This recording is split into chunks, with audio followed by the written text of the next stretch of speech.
Here is a brief update on the Jehovah's Witness organization. As you know, if you have been following me, the Jehovah's Witnesses have been facing legal battles all across the globe.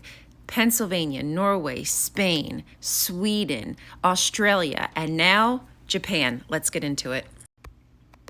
Members of the Jehovah's Witnesses believe the Bible prohibits Christians from getting blood transfusions.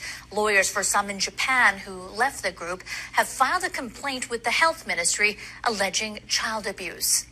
Some former followers told the lawyers that they had been instructed by senior members to refuse transfusions for their children. Some said they were whipped by their parents. The health ministry issued guidelines to municipalities in December, stating that denying children transfusions or other necessary medical treatments could constitute neglect. The guidelines also say whipping and other beatings constitute physical abuse. The health ministry understands our efforts to address the issue of child abuse within this religious group. Ministry officials repeatedly said they'll continue working closely with us, and we are grateful. Jehovah's Witnesses said it is heartbreaking that distorted reports and wrong conclusions come from only former members critical of the group. The group maintains that medical decisions are made by individuals and their families and should be made after sufficient discussion.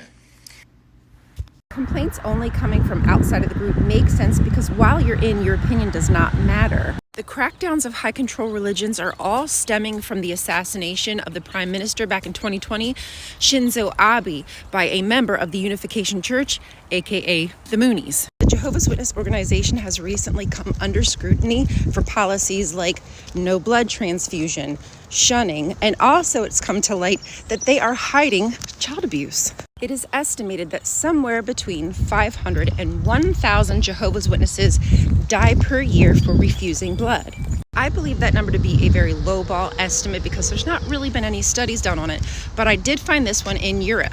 So what is the maternal death rate for Jehovah's Witnesses? Obstetric hemorrhage remains a leading cause of maternal mortality worldwide, accounting for up to 50% of maternal deaths in some countries. So far, there have been 4 large series assessing the outcomes of Jehovah's Witnesses JW pregnant women. These studies from USA, UK, Netherlands, and Japan estimate that the risk of maternal death from obstetric hemorrhage is increased by a factor between 44 to 160-fold in this group. I can only imagine this is probably exacerbated for marginalized groups. I'm running out of time, but I will do my best to keep you updated as this story develops.